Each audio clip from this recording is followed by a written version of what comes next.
Now I'm going to go against what a lot of coaches, fitness professionals and PTs say, and say that body weight is actually a decent form of progression, at least in the long term. In the short term, it's still a little bit naff. And the reason being is because body weight fluctuates very, very quickly, almost as quickly as my ex-girlfriend's mood. It's affected by such things as water retention, time of the month, what you've eaten that day, how much you've eaten that day, glycogen stores being replenished, amongst a lot of other things. This is why it can fluctuate from day to day really, really, really quickly. And the reason as to why it can be used effectively in the long term is because if you do lose body fat, then you will notice the gradual decline of your body weight over a period of time. It probably won't take a day, probably won't take a week, probably won't even take a month, but over a course of a couple of months, you should see a downwards trajectory of your body weight indicative of the amount of body fat that you've lost. But once again, that doesn't mean that using your body weight day to day is the best form of progression. And I'm going to give you an example. So this is a weight loss graph for one of my clients called Jane. Now, as you can see here, if we relied simply on this point of her body weight, we would see that her weight is actually starting to go up a little bit and there's not much progress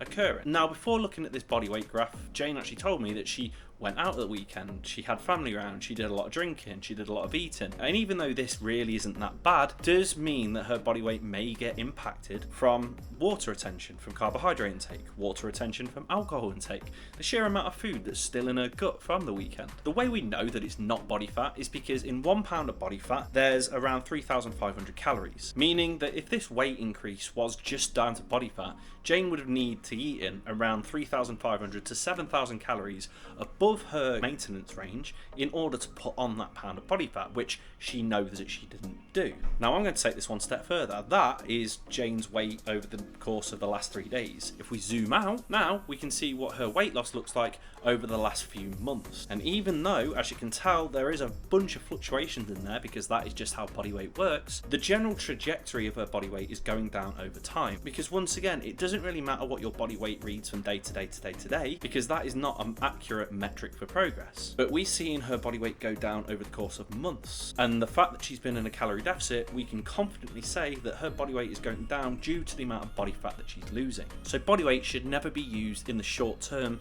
to measure progress because it will most likely give you a very inaccurate reading. And here's a really cool way to prove it to you. What I want you to do is go and weigh yourself, then go for a shit, then weigh yourself again, then drink a glass of water, then weigh yourself again. You've got 3 different body weight readings which you've collected in the space of around 10 to 20 minutes. That doesn't mean that you've lost or gained fat between these readings, it just means there's more or less stuff within your body. And this is exactly what happens on the day to day. Like there's just more or less stuff in your body. It doesn't mean that you've gained fat, nor does it necessarily mean that you've lost fat. It just means that there's less stuff in your body. There's 3,500 calories in 1 pound of body fat. Unless you've been in a 3,500 calorie surplus, you have not put on a pound of body fat. It's likely the fact that you probably just need to go to the toilet. I hope that helps and hope that makes sense. If you like this video, give it a like. If you've got any questions for me, comment below because I'll be more than happy to answer them for you. And if you want to catch any more free fitness or fat loss based content without any of the bullshit, as always, make sure that you're either following my Instagram at k.p_health or subscribe to this channel. Peace.